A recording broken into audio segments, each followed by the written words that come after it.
al agua así que se pueda enfermar y le pueda dar gripe. Pero si le da gripe, hermano, confíe en el Señor, que el Señor es el que le va a sanar. ¿Ve? Tómese su limón, tómese ¿cómo se llama ese antialérgico? Tómese su colonil, su guarapito, ¿verdad? Y ora al Señor, Señor, ayúdame, póngase allí en esa fe, que la fe es la que mueve montañas, la fe es la que mueve el poder de Dios. A Dios lo mueve la fe, no mi llanto, a Dios lo mueve la fe, no mis lágrimas, a Dios lo mueve la fe, no mi lástima. Dios es un Dios misericordioso, compasivo y misericordioso. ¿Ve? Él no nos tiene lástima, tiene misericordia de nosotros. ¿Cuál es la diferencia? Que la lástima hace que yo me compadezca de una persona, pero hasta allí. ¿Ve? Ay, pobrecito. Ay, mira cómo está. Y más nada. Hasta allí llega la lástima. La misericordia hace que yo me compadezca de una persona, pero que yo accione para ayudar a esa persona de una o de otra manera. Entonces nosotros tenemos un Dios que se compadece, pero en misericordia.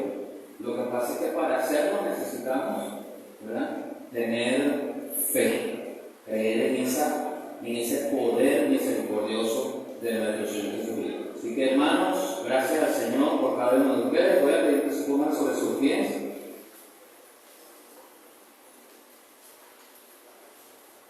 Vamos a orar, vamos a interceder por los hermanos que están quebrantados de salud. Recibí noticias del hermano Francisco Medina, que estábamos orando por él, que tenía una trombosis en la pierna. Ya el hermano está mejor, ya no tiene dolor intenso, por unas condiciones cardíacas que tenía y bueno, algunas decisiones familiares. No siguieron yendo al médico oficialmente, ¿verdad?, sino que recurrieron a la medicina alternativa y pero también le ha ayudado las oraciones. Yo me comuniqué con la hija, pues, que está agradecida de la iglesia por esas oraciones.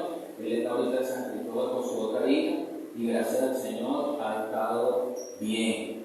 Igualmente mi hermano Orlando, que hemos estado orando por él está aquí hoy, gracias al Señor. Pues mi hermano tiene todavía un reto por delante, ¿sí?, de una operación que debe hacerse, pero hemos aprendido que la última palabra la tiene el Señor.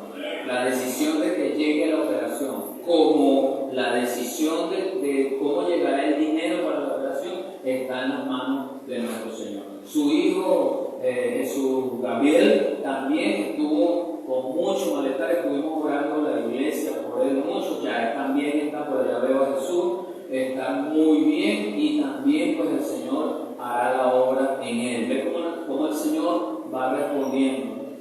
Vamos a incluir en nuestras oraciones al hermano Jacob Holguín, el esposo de mi hermana Karen y la hija de mi hermana Mari, hermano de mi hermano Héctor Gonzalo. Le doy todas estas referencias porque primero, pues ellos son relativamente nuevos, y segundo, se mudaron para Santa Bárbara de Barina y bueno, uno no los ve con mucha frecuencia. Ellos compraron unas tierritas por allá y bueno, todo el que tiene tierritas pues debe velar por su lomo del agua en torno al ganado.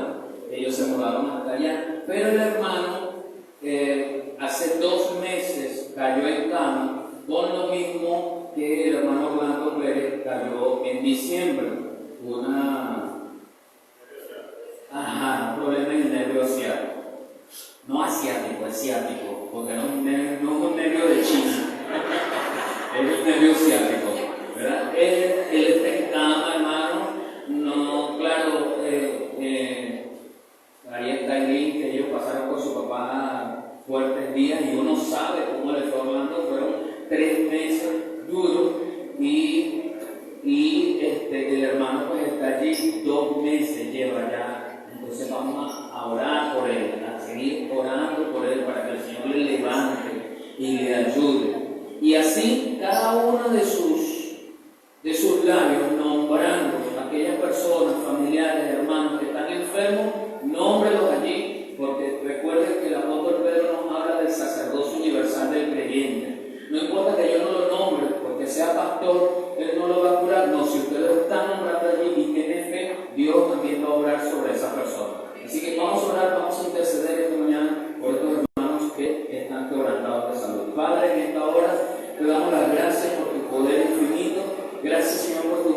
misericordia. Señor, ponemos delante de tu presencia cada nombre que cada labio en esta mañana está nombrando, que esa persona que está enferma, que ese hermano, que ese familiar que está quebrantado de salud, en el nombre de Jesús, Señor, reciba la sanidad de esa dolencia, porque tu palabra dice que en la cruz del Calvario nuestras enfermedades, nuestras dolencias fueron clavadas allí. Tú moriste para nuestra sanación, tú moriste para nuestra salvación. Señor, en esta hora te damos por nuestro hermano Francisco Medina, por esa libertad, Señor, que le has dado. Gracias, Señor, porque has ministrado y seguirás ministrando sobre él, Señor, de esa sanidad especial. Queremos poner delante de tu presencia mi hermano Jacobo y mío.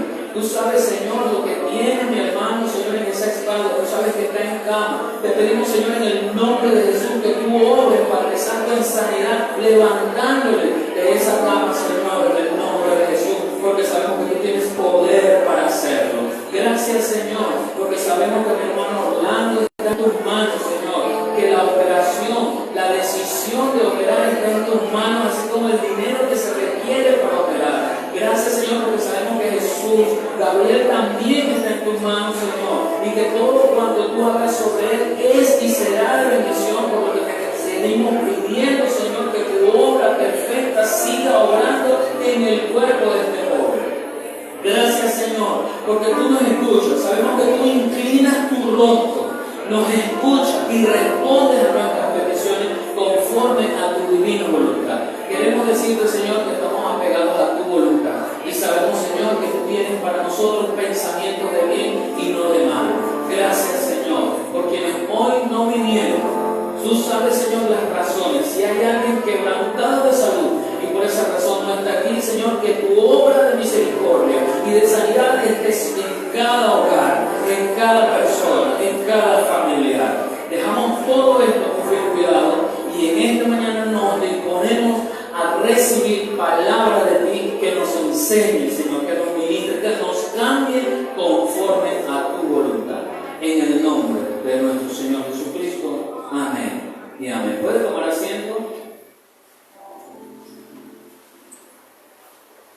Y vamos a estar en esta mañana tocando un tema muy particular. Y si no nos da tiempo de alguna manera de terminarlo,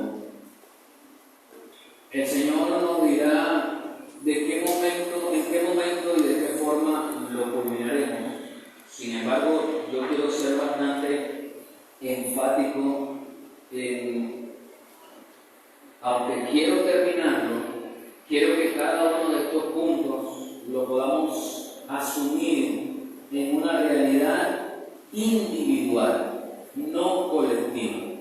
Es decir, cuando nosotros normalmente estamos allí sentados escuchando a alguien y algo se pronuncia desde acá, entonces me acuerdo que mi esposo, mi esposa, mi mamá, mi papá, mi hermano, la hermana, el amigo, el primo, el tío, encaja en eso que están diciendo. Y miro a los lados y no lo veo y pienso, lástima que no está aquí porque esto era para él. Lástima que no está oyendo porque esto era para ella. No se lo mandaron a decir. Sin embargo, como sé que están transmitiendo, le voy a mandar el enlace. Mira la predicación de hoy. Sí, somos muy, en eso tenemos muchas consecuencias de mirar siempre que lo que se está enseñando es para alguien que le afecta. Pero cuando se trata de mi persona, siempre trato de buscar alguna excusa. Se parece como a mí, pero no creo, porque yo sí estoy obrando como Dios quiere. ¿Ves? Pero la palabra dice que ella misma es una espada de doble filo. Y si la quiero utilizar para mi esposo, para mi esposa, la quiero utilizar para mi hijo, para mi mamá, para mi papá, como es de doble filo, el retorno también es para mí. Si corta para allá, corta para allá.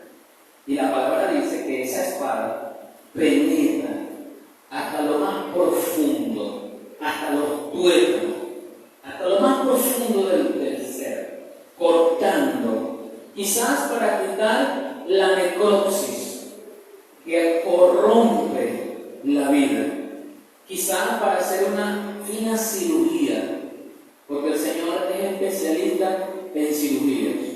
La primera cirugía la hizo sacándole una costilla a Adán, una cirugía estética para Adán, pero creativa, porque de allí creó el Señor a la mujer.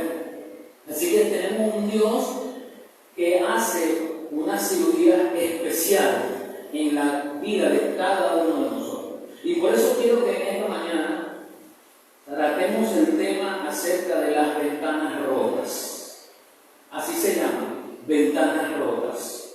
Y usted dirá, yo tengo en mi casa algunas ventanas rotas. Si tiene las de vidrio pequeño o tiene las de vidrio grande, usted puede decir allí, usted tiene ventanas rotas en su casa. ¿Qué entendemos nosotros acerca del propósito de una ventana? Porque las ventanas no solamente son decorativas, las ventanas conectan el interior de un edificio, el interior de una casa con el exterior, de modo que de adentro de la casa yo puedo mirar hacia afuera de la casa, hacia la calle, hacia el patio, hacia los lugares externos a mi casa o a cualquier edificación. Y desde afuera igualmente se puede ver hacia adentro. Entonces, ¿qué hemos acordado acá en nuestra sociedad?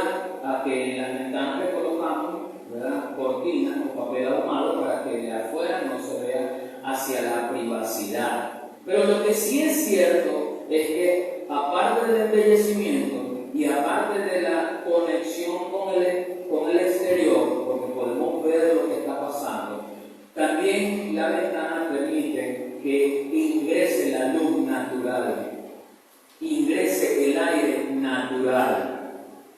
Qué cómodo es tener estos bombillos artificiales, qué cómodo es tener un aire acondicionado que ilumine y refresque la casa en el interior. Pero muchas veces un hogar, una casa, necesita que esa iluminación externa entre hacia la casa y que ese aire natural entre hacia la casa. Eso es bueno. Algunos dirán, es que eso trae tierra y me toca limpiar. Bueno, siempre nos toca limpiar de una u otra manera. De que entre un poquito de tierra no le va a hacer daño a nadie. De repente a su cadera, porque tiene que limpiar y pasar por esto, pero no le hace mucho daño a nadie. Así que piense que la ventana no es un accesorio decorativo solamente, sino que tiene algunas funciones para un edificio. Alguien dijo una vez que la ventana del alma son los ojos de la persona.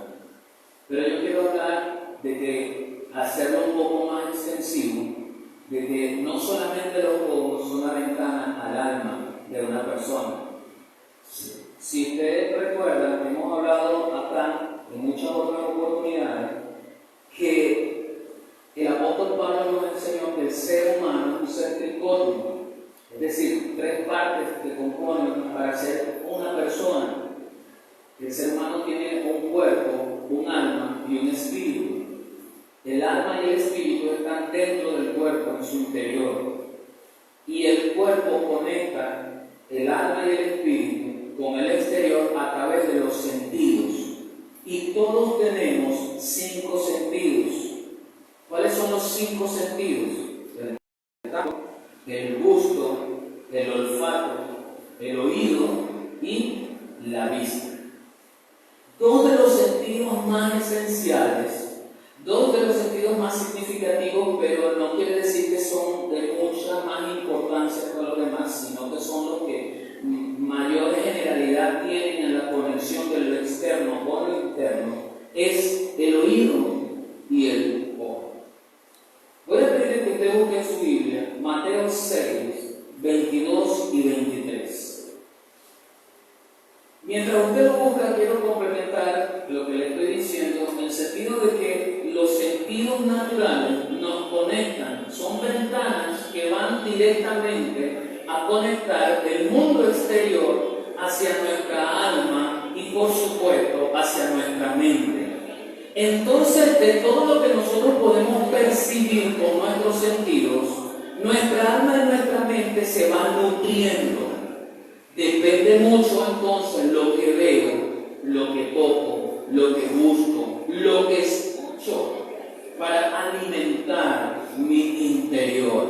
Así que con esos sentidos se construye una personalidad, pero también con esos mismos sentidos se puede destruir una personalidad.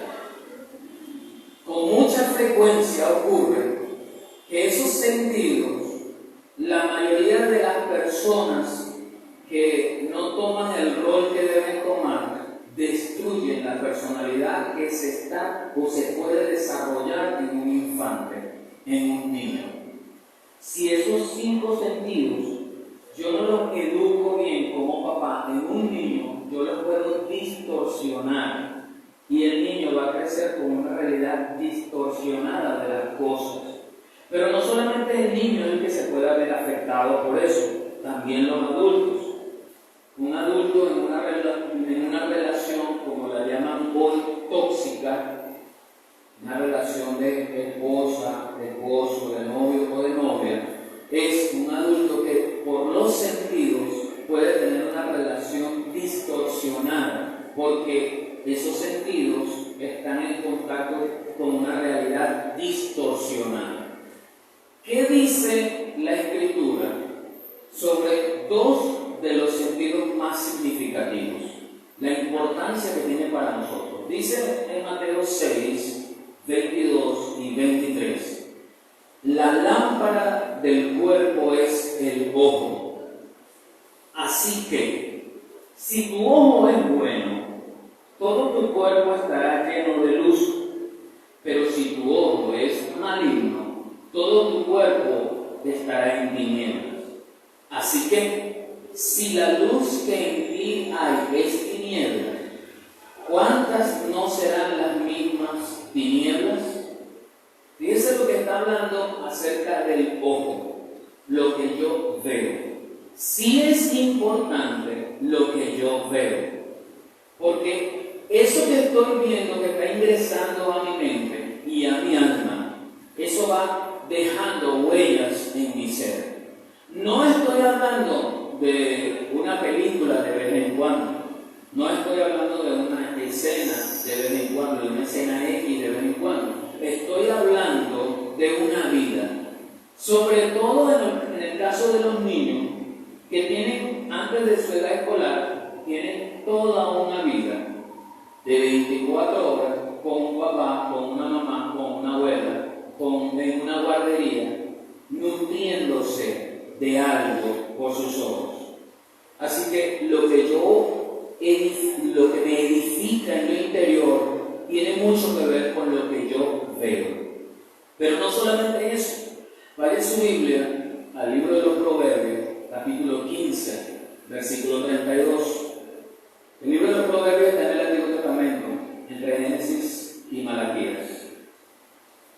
Seguramente allí lo pueden encontrar.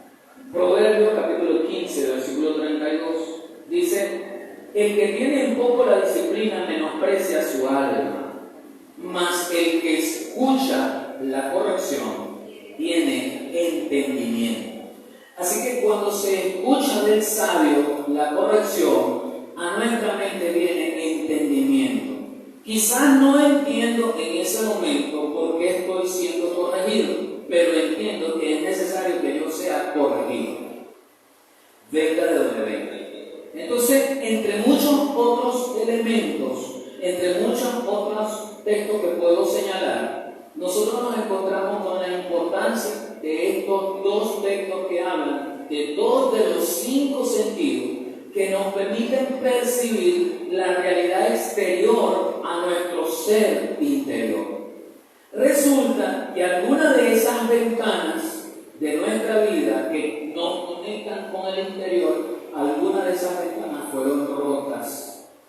Fueron rotas quizás por nuestros padres, fueron rotas quizás por nuestras madres, fueron rotas por algún maestro, por algún hermano, por alguna persona adulta, que yo siendo niño inocencia y no pudiendo defenderme, no pudiendo tener quizás la opción de elegir no estar y no oír, me vi sometido a una constante escucha de palabras como: tú no sirves, tú no lo vas a lograr, tú no tienes lo necesario para ser. Un niño o una niña que no tuvieron la elección de apartarse de una vida de violencia entre sus padres. Un papá tan violento que le pegaba a su mamá delante de sus hijos. Entonces el hijo recibe una distorsión de la realidad del matrimonio, y es que si mi papá le pegaba a mi mamá, las mujeres son para pegarle. De lo que se va sembrando en un niño es una ventana rota, y el niño nace con una percepción equivocada del matrimonio, con una percepción equivocada. Una niña que ve a su mamá recibir en la casa a un hombre, a otro hombre, a otro hombre, es una niña que nace con una realidad distorsionada, es una ventana rota. Un niño cuyos castigos corporales siempre fueron excesivos para manipular una forma de comportamiento según yo creía que así debía ser. Esas son ventanas rotas. Pero no solamente se ve en los niños, también se ve en la mujer que es víctima del esposo que la agrede. La agrede verbalmente y le dice: tú nunca haces nada bien. Recuerda que nosotros como seres humanos siempre nos encanta generalizar. Generalizamos hacia los demás y generalizo hacia mí mismo. Cuando yo pienso, por ejemplo, yo nunca llego bien. No, quizás la mayoría de las veces no llegas bien, pero no es que nunca. Cuando vamos a regañar a alguien, o el esposo o la esposa también lo hace, se refiere a su cónyuge de alguna manera, este o esta le dicen: tú nunca haces nada bien. Esas son piedras que se están lanzando a la ventana. Y aunque una ventana rota puede ser reparada, debe haber, número uno, conciencia de que la ventana está rota, y número dos, querer, o debe haber voluntad de reparar la ventana. Porque no estoy hablando de algo que no tiene solución. Ustedes y yo sabemos que la solución a las ventanas rotas es Cristo. Pero yo tengo que darme cuenta, número uno, que la ventana está rota, y número dos, tener la voluntad de querer que Cristo repare esa ventana. Si Cristo repara esa ventana, se restaura mi ser interior. Porque una ventana rota me hace percibir una realidad distinta de lo que está sucediendo a mi alrededor. Entonces yo tengo una concepción práctica distinta de lo que sucede a mi alrededor. Por ejemplo, el hombre que nace en una casa machista, y normalmente la casa machista, la mamá juega un papel muy importante. Porque entonces la mamá comienza a levantar a los hijos con el tema, por ejemplo, de que él no levanta el plato de la mesa, eso lo levanta la niña. Y después ella se queja. Pero ¿quién está inoculando? ¿Quién está inyectando pequeñas dosis de machismo? La mamá. Y la mamá es mujer. Pero al no permitirle al hombre, al niño, al adolescente, que levante su plato de la mesa y que lo lave, le está entonces diciendo lo contrario. No lo levantes porque no es tu tarea, es tarea de una mujer. Y al niño varón se le tiene que enseñar a hacer su cama cuando se levante, a recoger su ropa cuando se levante. Él tiene que empezar a cortar, a lavar su ropa interior. Para eso tiene dos manos funcionales. Y es tarea del papá y de la mamá enseñarle a su hijo varón a lavar su ropa interior. ¿Cómo es eso? ¿Cómo es eso que un joven de 15 años no sabe lavar su ropa interior? Porque aparentemente es más importante o aparentemente es más fácil voltear la ropa interior por el otro lado y ponerla de segunda vez. ¿Ah? Eso quizás es más fácil, eso quizás es más práctico. Nos alarga la vida útil, ¿ves?, de poderlo hacer. Pero si eso nos sorprende, ¿qué sorpresa les puedo decir acerca de la niña que no lava su ropa interior? ¿Se da cuenta? Pero ¿quiénes están a cargo de enseñar eso? De colocar eso como norma y hábito en la casa, los padres. Pero entonces los padres, por diferentes motivos, vamos a sacarlo de la regla del machismo, vamos a sacarlo de esa regla y vamos a incrustarlo en la regla de la capuche, de la sobreprotección, para que mi hijo no pase lo que yo pasé, porque yo sí lavé y me sudó, porque yo sí me levanté y pobrecito de mí, mi hijo no va a pasar por ahí, entonces yo le voy a traer una muchacha que lave y planche por él. ¿Qué es eso? Si tú pasaste por ahí, deja que tu hijo experimente en condiciones controladas por ti, deja que tu hijo y tu hija experimenten lo necesario para que se valgan por sí mismos. No hay que encubrir una realidad.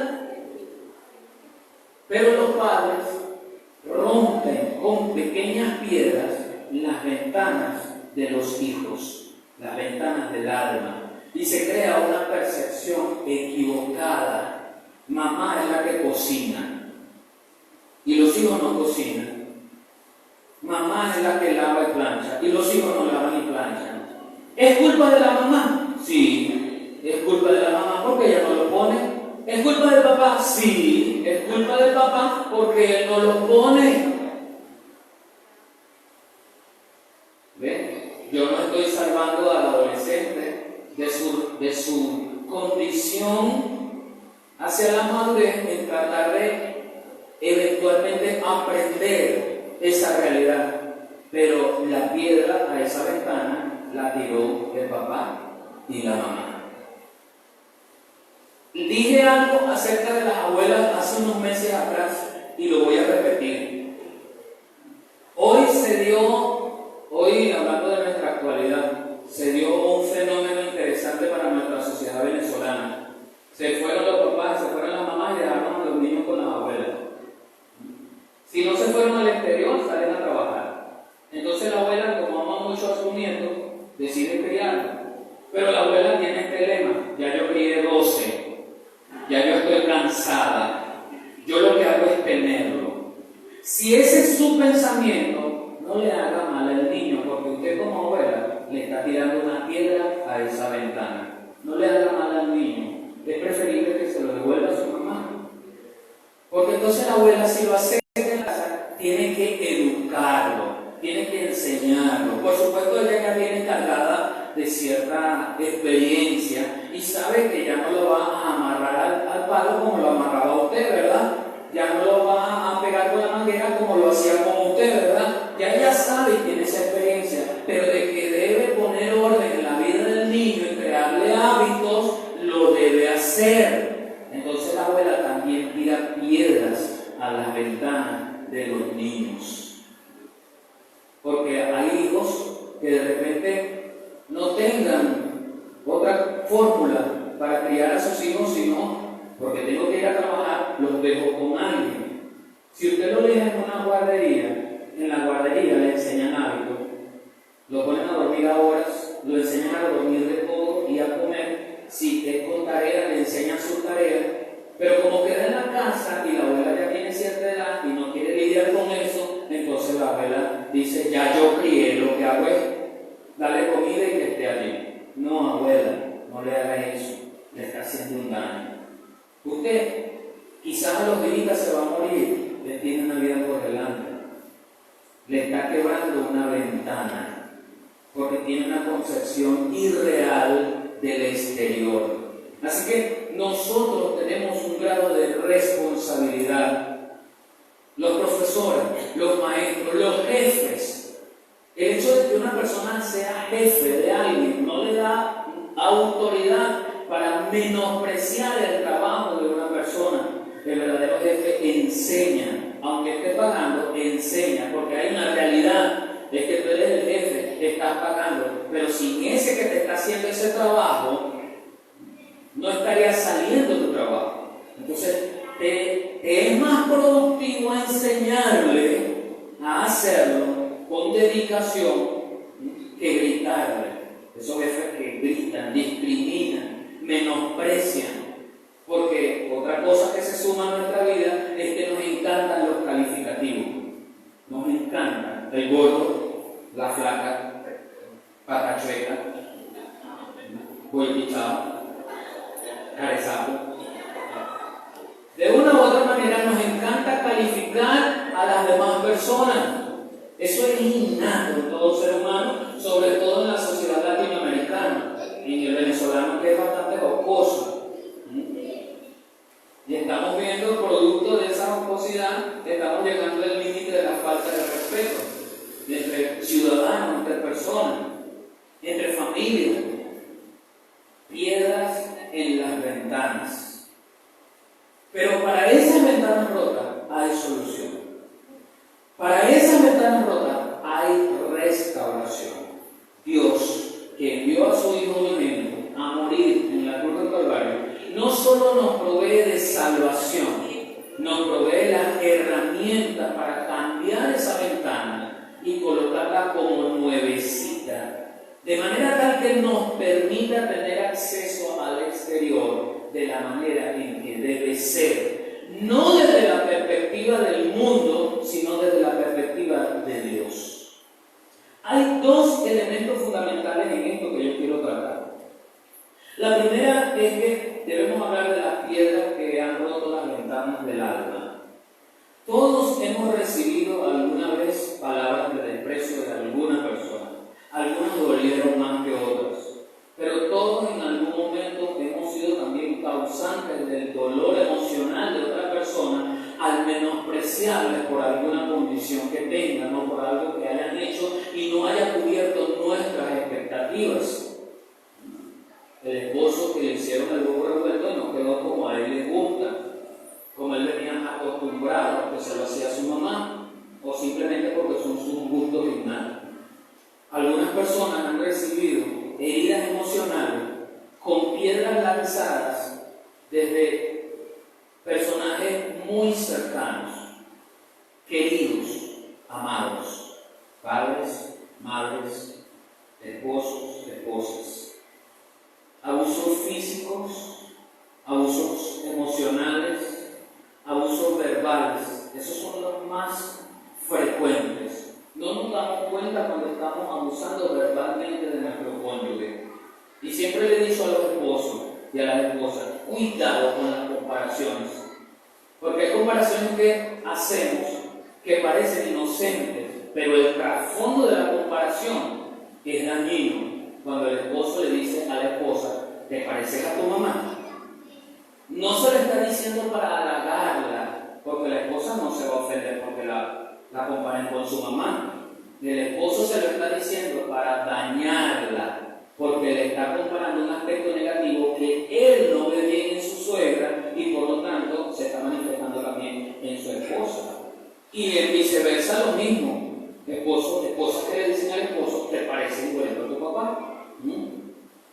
Un matrimonio creyente, un matrimonio donde los dos son creyentes, es un matrimonio que debe tener palabras edificantes el uno al otro. Pero cuando suenan algunas piedras en el río de ese caudal del matrimonio, entonces dice la esposa, ve, yo sabía, es que así lo hizo tu papá. Eso viene en la sangre, esa sangre de ese apellido. Eso lo tiene también tu hermano hizo exactamente lo mismo. En medio de la rabia, en medio de la frustración, se lanzan piedras a la ventana. Los abusos verbales son muy frecuentes en las familias, en los padres, en las madres, que no saben en un momento de rabia levantar a su hijo en medio de una disciplina, porque no estoy diciendo que no hay que disciplinar. La palabra dice que nosotros debemos disciplinar a nuestros hijos. Lo que estoy diciendo es que cuando disciplinamos con rabia, eso deja de ser disciplina. Y a veces hasta se convierte en abuso. En medio de la rabia digo grosería. En medio de la rabia pronuncio maldiciones para mi hijo. Tú no sabes, tú nunca entiendes, tú nunca haces nada bien. Es posible que yo pueda decirle, no hiciste esto bien. Y está bien, porque si lo mandaste a hacer algo y no lo hizo conforme a las reglas que le dijiste, está bien que le digas que no lo hizo bien, pero él nunca, es una exageración que está de más, tú nunca haces nada bien. Y sobre todo, la piedra del futuro, porque está la piedra del presente, tú nunca haces, y está la piedra del futuro, tú no vas a servir. Eso es muy común, eso es abuso emocional. Y yo sé que todos en esta sala, y los que nos están viendo y escuchando, yo sé que todos en algún momento hemos recibido ese tipo de abusos emocionales, de abusos verbales. Pero hay un tabú también. Hay un tabú que es más frecuente de lo que pensamos. Y es que en alguna oportunidad muchas personas han sido abusadas sexualmente por un pariente o una persona de mucha confianza y cayó por temor, hizo silencio por, muchas causas que vienen a la mente de una persona que fue abusada por un padrastro, por un papá, por un tío, por un abuelo, por un maestro, por un entrenador, una persona cercana que le confiaste ese tiempo que estaba pasando contigo, una ventana rota, una ventana que incluso ha pasado en que tíos tienen relaciones sexuales con sus sobrinos y les abren el mundo a la homosexualidad, rompiendo una ventana y haciéndole entender algo como no es, haciéndole ver una realidad totalmente distorsionada. El abandono es una piedra a la ventana. Un niño o una niña que fue abandonada, un esposo o una esposa que fue abandonado o abandonada. Quizás el esposo no se ha ido del todo, o quizás la esposa no se ha ido del todo de la casa, pero ya no tengo nada que ver contigo, ya no hay una relación, ya no estamos durmiendo en la misma cama. Yo duermo en la cama del niño y tú duermes en la cama grande, o yo duermo en la cama de la niña y el esposo duerme en la cama grande. Hay abandono. Eso es una piedra lanzada al alma que afecta, que destruye, que imposibilita avanzar hacia una realidad distinta y muchas veces estorba a algunos creyentes a asumir la fe de una posible restauración. No quizás de mi matrimonio, porque mi matrimonio no puede ser restaurado si mi vida no es restaurada. Si yo no rindo mis pies a Cristo, no puedo restaurar mi matrimonio de una manera eficiente. Los fracasos, el exceso o el abuso en la disciplina, la violencia en cualquier forma, constituyen una piedra hacia la ventana. ¿Quiénes de nosotros encajamos allí? Y en un momento podemos ser parte de ese ser cuyas ventanas han sido rotas. Pero ojo, en otro momento somos aquellos que lanzamos esa piedra para romper las ventanas. Tenemos que tener cuidado y asumir cómo nos relacionamos con nuestros semejantes. Debemos tener cuidado y asumir la forma en que yo veo a mi semejante y entender el principio del amor al prójimo. ¿Cómo es amar al prójimo? Si eso me manda la palabra, yo lo puedo hacer. ¿Qué significa amar al prójimo? Yo no puedo amar a alguien si no lo valoro.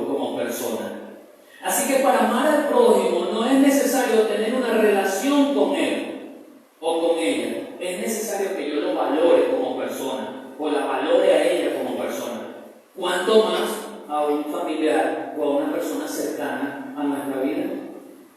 Para hablar de amor al prójimo, comienza por el hecho de respetar sus derechos.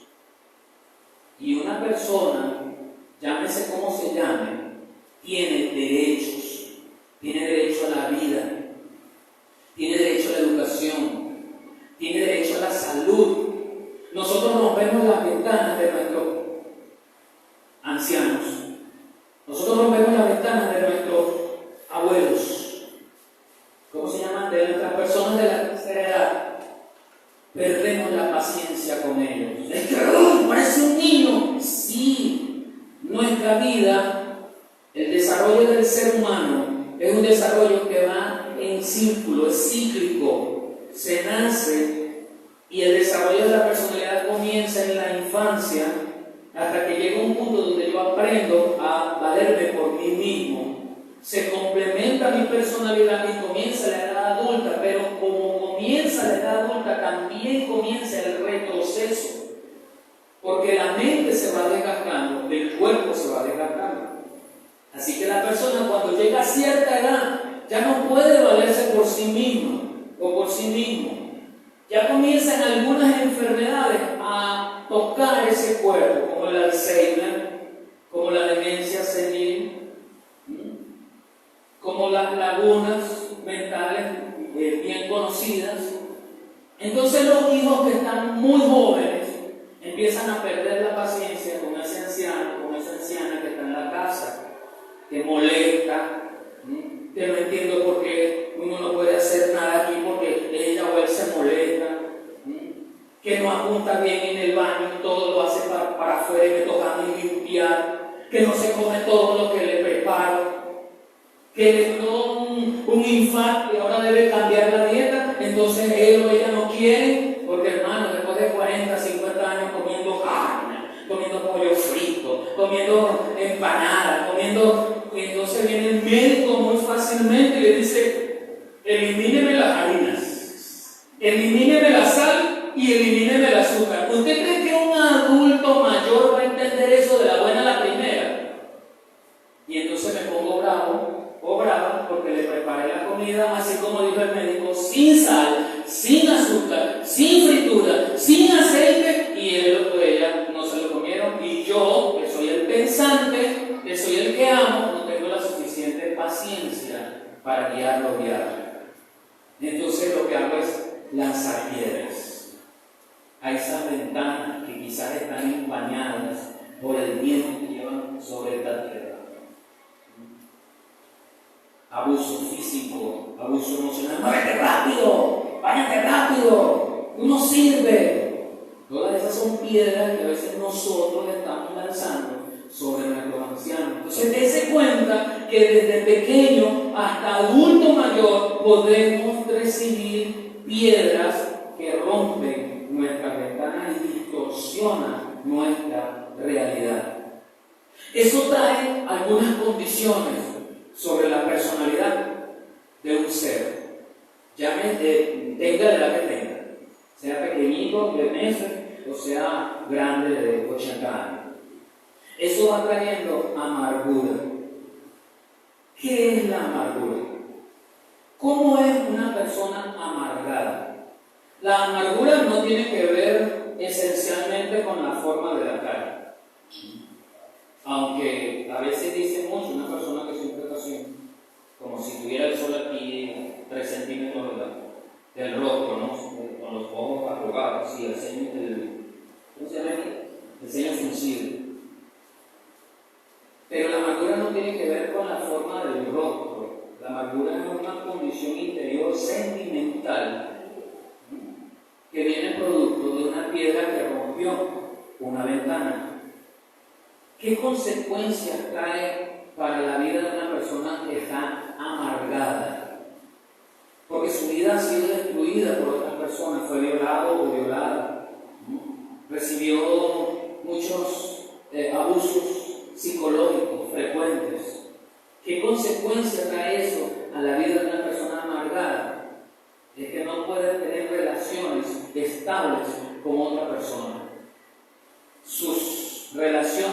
noviazgo, del matrimonio, no son estables porque es amargada. No estoy hablando de un sentimiento de amargura de un día, porque recuerden que los sentimientos son fluctuantes, van dependiendo del estado de ánimo que muchas veces se conecta con el clima. Ay, está lloviendo, está ya así como apagado, me siento así como tristón. Hay personas que son así, ¿verdad? Su estado anímico interior tiene mucho que ver con lo que están viendo allá, ventanas del alma. Estoy sintiendo ese frío y el frío me lleva a la cama y la cama me lleva a dormir y dormir me lleva a tener flojera. Eso es algo que se conecta internamente, pero no estoy hablando de un sentimiento de amargura de un día. Estoy hablando de toda una vida de amargura, producto de una ventana que fue rota. La carta a los Hebreos, capítulo 12, versículo 15, dice: mirad bien, no sea que alguno deje de alcanzar la gracia de Dios, que brotando alguna raíz de amargura os estorbe. La amargura estorba nuestra relación con Dios. Porque si no podemos tener una relación con una persona que estamos viendo y con la cual nos conectamos diariamente, ¿cómo podemos tener una relación con un Dios que no vemos?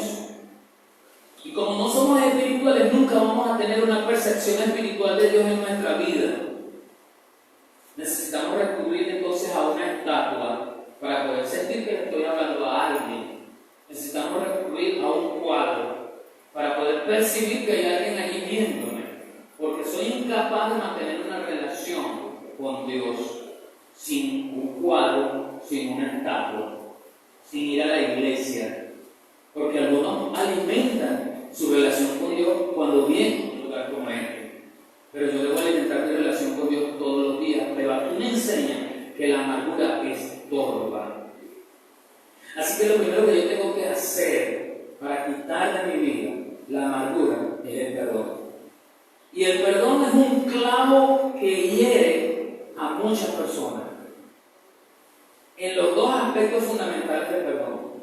Ni pido perdón porque soy antiguo, ni doy el perdón porque soy antiguo, porque soy orgulloso, porque no tengo humildad, no tengo la suficiente humildad para pedir perdón, ni tengo la suficiente humildad para perdonar. Y me excuso en: yo no tengo nada que perdonar, que quien perdona es Dios. Eso es una mentira del diablo que ha querido venderle a la sociedad. ¿Por qué es una mentira? Porque es una media verdad. Sí, perdona a Dios. Pero el apóstol Pedro le hacía una pregunta cuando él era discípulo y estaba aprendiendo del Señor Jesús. Le hacía una pregunta a Jesús y le decía: Señor, ¿hasta cuándo debemos? Entonces él habla de nosotros, los seres humanos. ¿Hasta cuándo debemos perdonar? ¿Hasta 7? Y el Señor le da una enseñanza: no, yo no te digo que hasta 7, le dice el Señor. Y amplía exponencialmente, no a través de una multiplicación, no es 7 por 7, es 7 a la 7. Allá atrás está la banca de los bachilleres.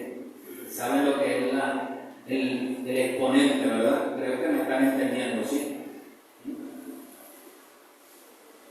Jesús no le dijo que multiplicara 7 por 7. Es 7 veces 7, es una potencia. Es elevado al exponente. No te digo 7, sino 70 veces 7. Es un exponente. Porque 7 por 7, ¿cuánto es? Entonces usted puede llevar la lista de cuántas veces perdona. 1, 2, 3. La mayoría aguantamos hasta 3. El esposo o la esposa le dice: es ya la tercera vez, me tienes harto. Vete. Y listo. Los padres enseñamos eso sobre los hijos y le decimos a los hijos: a la tercera vas a ver. ¿Ve? Vamos enseñando que el 3 es el límite. Pero quizás algún otro pueda pasar. Pero cuando dice 49 dice: no, ya aquí 7 por 7, 49. El inicio avanza hasta 5. 7 por 7, 49, hasta aquí llegué. Me colmé. Pero la realidad es elevar en exponente el número 70. Y es multiplicar el 70 7 veces. 70 veces 7. ¿Y qué dice el Señor acerca del perdón? Difícilmente podamos encontrar una definición en Google sobre el perdón que no incluya la frase perdonar no es olvidar. Y nos hemos metido en la idea de que ciertamente perdonar no es olvidar. Es que ese no es el problema. El problema es que tengo que olvidar. De la ofensa que me hicieron, ¿qué tengo que olvidar? Ese es el problema. Esa es la cuestión. Porque Dios nos perdonó a nosotros, pero de lo que se olvidó fue de nuestro pecado. Él no se olvidó de nosotros. Yo no necesito borrar al ofensor, necesito olvidar de cuánto me dañó. Esa es la concepción del verdadero perdón. Y lo necesito para que en mi vida no haya raíz de amargura. Porque si en mi vida hay raíz de amargura, hay un estorbo para relacionarme con Dios. Y con una raíz de amargura yo no puedo orar libremente. Porque hay una raíz de amargura. Una esposa que no perdona, un esposo que no perdona, un hijo, una hija que no perdona. No te vas a olvidar quizás del ofensor, incluso del agravio. Te vas a olvidar de cuánto daño te hizo, de cuánta angustia te provocó. Eso es lo que significa verdaderamente el perdón. No es olvidar el pasado, porque el pasado se almacena en nuestra mente y nosotros no tenemos control sobre los recuerdos del pasado que vienen desde nuestro subconsciente a nuestro consciente. Eso no tenemos control. Pero sí tenemos control y podemos hacer que lo que recordemos del pasado no nos duela. ¿Por qué? Porque quedó en el pasado. Y el perdón trae sanidad. Hoy es distinto. Hoy salió el sol de otra manera. Hoy nos está lloviendo de otra forma. Un día muy parecido a aquel fatídico día cuando me traicionaron, quizás. Pero si yo no quiero recordar con amargura, yo tengo que perdonar. Algunas personas dicen, no, yo no lo voy a liberar a él con ese perdón. O yo no la voy a liberar a ella con ese perdón. No, yo me libero a mí con el perdón, porque entonces dejo por fuera la opción de que eso cause dolor en mí. ¿Quién se está liberando cuando perdono o cuando pido perdón? Yo soy el que me estoy liberando con esa herramienta que Cristo puso en mis manos. Fíjense de la manera como el Señor lo dibuja. En el Salmo 103, capítulo 10, dice el Señor, dice el salmista, no ha hecho con nosotros conforme a nuestras iniquidades, ni nos ha pagado conforme a nuestros pecados. ¿Por qué? Porque nos perdonó. Necesitábamos morir, pero Él envió a su Hijo para que muriera por nosotros porque nos perdonó. No se acuerda nuestra ofensa porque nos perdonó. ¿Cómo sabemos nosotros que hemos perdonado? Cuando recordamos el daño, pero no nos hace daño. No hay lamento. No hay pensamientos así como que, ¡ay, y mire, tanto daño que me hizo y mire cómo se anda riendo! No. Eso no nos causa daño. Cuando perdonamos realmente, no me acuerdo. Me acuerdo que me hizo daño, pero no me acuerdo del dolor. No traigo a remembranza, en una remembranza, a mi presente no traigo el dolor que me produjo eso. Yo tengo que estar dispuesto a perdonar para que en mí no haya una raíz de amargura. Los esposos que no se perdonan tienen una raíz de amargura y no pueden sostener su relación sobre una raíz de amargura. Por lo tanto, siempre va a haber una pared que limita el acercarse del uno al otro. Los hijos que no perdonan, los padres que no perdonan a sus hijos, se crece una raíz de amargura que no les permite relacionar del uno con el otro. Es el perdón de esta manera como le enseñó el Señor en Mateo 18, 21 y 22. Entonces se le acercó Pedro y le dijo, Señor, ¿cuántas veces perdonaré? Y está hablando en primera persona, yo. ¿Cuántas veces perdonaré a mi hermano que peque contra mí? Ahí está más clara la pregunta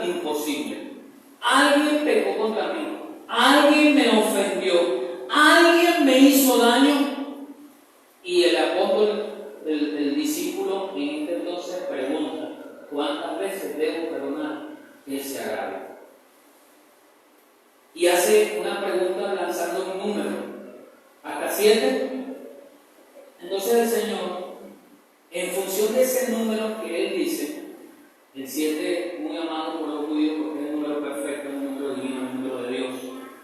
Y de pronto dijo el discípulo Pedro, si digo 7, pues me va a decir que sí porque es el número perfecto, es el número divino. Pero Jesús corrige ese número perfecto porque la intención no es llevarte a un número determinado de veces que perdone. La intención es darle profundidad al perdón.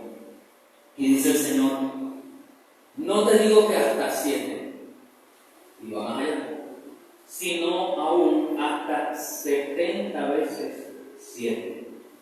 Un número gigante, exponencialmente. El perdón es un acto de voluntad. Yo debo querer perdonar. Tomamos la decisión de entregarle nuestra vida al Señor porque Él nos perdonó. Y en la oración que el Señor hace enseñándonos a orar el Padre Nuestro, la figura del perdón comparativo aparece. Así como tú me perdonas, yo tengo que perdonar. Ese es el perdón comparativo, esa es la figura del perdón comparativo. Yo tengo que perdonar a mis semejantes porque Cristo me perdonó a mí, porque Dios me perdonó a mí. Yo me estaría atribuyendo poderes divinos si decido no perdonar a alguien. Porque eso ni siquiera Dios lo hizo.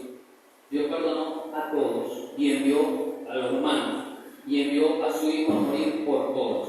Que los humanos aceptemos ese perdón es otra cosa, pero ya de parte de Dios Él lo hizo. Entonces viene la otra cara de la moneda, cuando me toca ir a pedir perdón.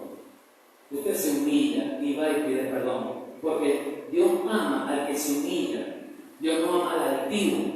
O sea, la otra cara de la moneda del perdón es cuando a mí me toca pedir perdón. Reconozco mi falla y pido perdón por esa falla. Si la persona que me debería recibir el perdón no me lo acepta,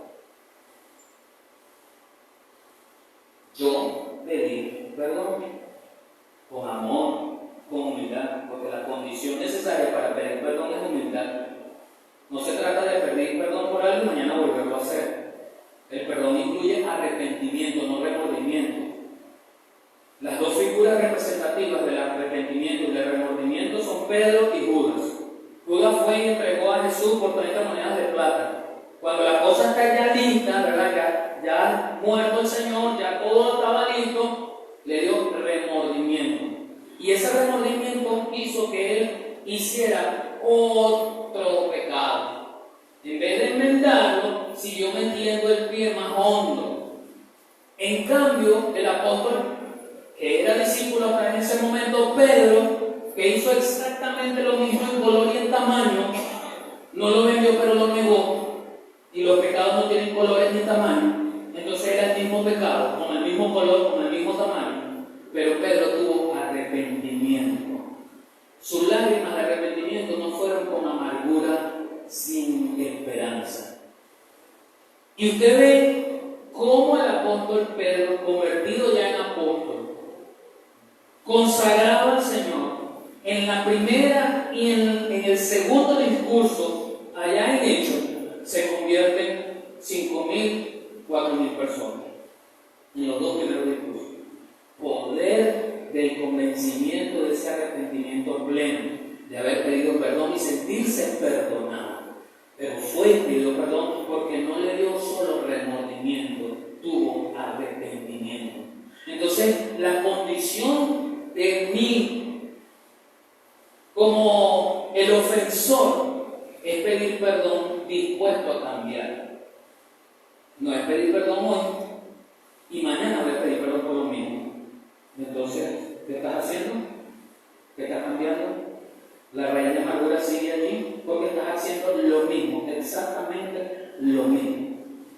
Para perdonar es necesario que Dios revele mi herida. Pero para pedir perdón también es necesario que Dios revele en mí lo que hice mal. Y yo tengo que aceptarlo, que hice mal. Porque yo tengo que aceptar que yo tengo limitaciones. Pero no solamente la amargura es parte de una piedra y se rompió y eso trae una consecuencia. El rechazo también es otra piedra que daña el alma. El rechazo es un sentimiento profundo de una persona que se siente poco aceptada o nada aceptada en ningún grupo.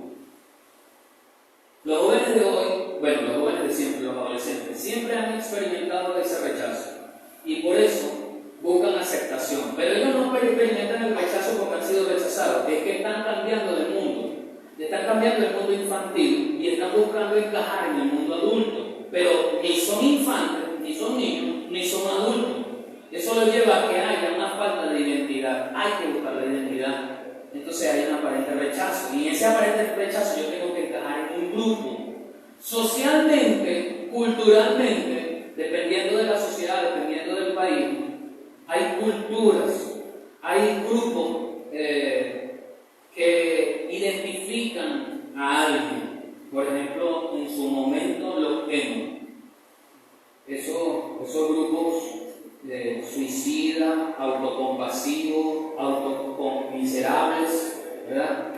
Que con el pelito aquí, con los negros, la cuestión, ¿verdad? Pobrecito de mí, yo no pertenezco a ningún lado, nadie me quiere, ¿verdad? Todos estamos así como en el limbo, y ellos buscaron abrigo entre ellos y se formó ese grupo. No solo está ese grupo, hay grupos que se forman alrededor de las canciones. En su momento, en la década de los 80, 90 y principios de este siglo, los rock and rolleros, los que les gustaba el rock metálica, el rock pesado, los del vallenato, y normalmente el vallenato y me dejó, ay, me dejó, y bueno, había un grupo que se identificaba con eso, ¿ven? Y así por el estilo, ¿ven? Grupos étnicos, grupos culturales, grupos sociales que le daban identidad a las personas, incluyéndonos nosotros como creyentes. Proveemos la oportunidad de que la persona desarrolle una identidad en Cristo. Por eso es importante que tengamos definición acerca de quién soy. Pero una persona que en su momento, cuando necesitó más de otro, fue rechazado o rechazada, es una piedra a la ventana que le distorsionó una realidad. Fui rechazado por mis padres, fui rechazado por mi esposa, por mi esposo, por los profesores, que siempre me vieron en menos. Que nunca pudieron ver el hecho de que yo no era bueno para matemáticas, pero yo era bueno para la geografía. Pero me tildaron de malo porque yo no era bueno para matemáticas. Veía 11 materias y como yo no era bueno para las matemáticas, yo era un mal estudiante, solo porque no era bueno para las matemáticas. ¿Me explico? O sea, esa es la idea del rechazo en un adolescente o de una persona. Y eso va creando ciertos hábitos dañinos. La persona se va desarrollando con temor a acercarse a los demás por miedo a ser rechazado. No es antipática esa persona, no es orgullosa, es temerosa de acercarse. Una persona retraída, callada, enmudecida, porque tiene miedo de que no la saluden, porque tiene miedo de que no la acepten en un grupo. Es una persona solitaria, hipersensible. Una mirada puede causar un daño estrepitoso en una persona rechazada. Una mirada. Me miró mal. No me saludó. Y si pasa, porque recuerde algo, yo no puedo juzgar sobre partes de un texto sin conocer su contexto. Una llamada telefónica y pasé por detrás justo cuando estaba diciendo, y la viste. Y yo pasé por detrás. Eso era conmigo. Una persona rechazada tiene ese tipo de percepción distorsionada porque cree que todo el mundo la rechaza, todo el mundo habla de él o de ella, todo el mundo tiene que ver con él o con ella. Hipersensibilidad, lo decía al principio.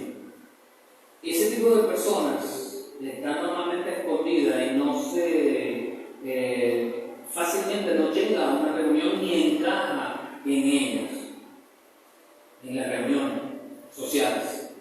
¿Cómo vencemos el rechazo? Teniendo identidad en Cristo. Porque si yo creo que no soy importante para alguien, creo que usted es importante para Dios, porque Él envió nada más, nada menos que a su Hijo a morir por ti y por mí en la cruz del Calvario. Entonces tú eres importante para Dios. Digo, yo soy importante para Dios.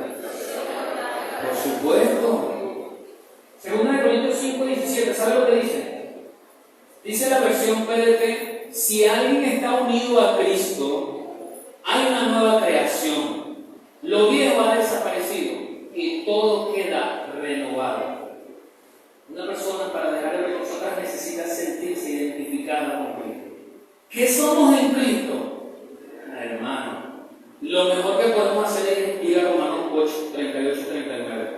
Por lo cual estoy seguro, por lo cual estoy convencido, dice el apóstol, de que ni la muerte, ni la vida, ni ángeles, ni principados, ni potestades, ni lo presente, ni lo porvenir, ni lo alto, ni lo profundo, ni ninguna otra cosa creada, escúcheme, ni ninguna otra cosa creada nos podrá separar del amor de Dios que es en Cristo Jesús, Señor nuestro.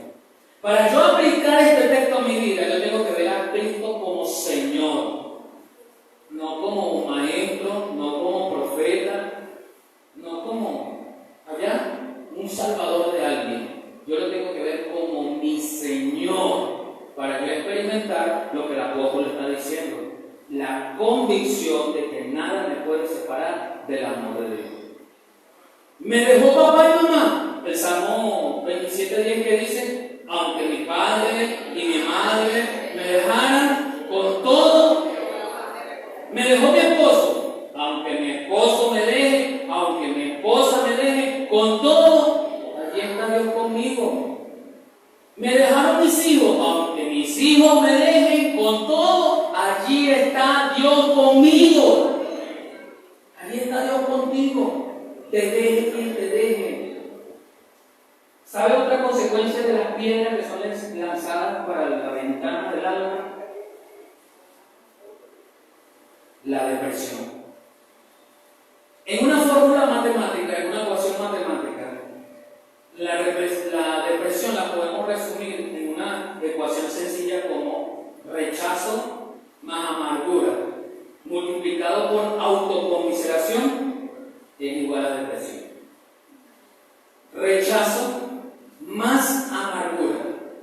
Ya son dos cosas que hemos visto, ¿verdad? Y ya de por sí son sumamente dañinas. Rechazo más amargura. Pero encima, yo multiplico esos sentimientos cuando yo mismo tengo compasión de mí mismo. Por eso hablo de la autocomiseración. Yo mismo me determino a mí mismo como miserable. Yo soy miserable. Yo nunca puedo. Yo nunca tengo. Yo nunca sé. Es que yo no fui bueno para eso, no voy a ser bueno. Es que yo no tengo sentimiento. O sea, todo lo que yo califique de mí para mí es autocomiseración, lo que hago en un calificativo negativo. Así que esa autocomiseración me lleva a mí a cantar la canción del gusanito.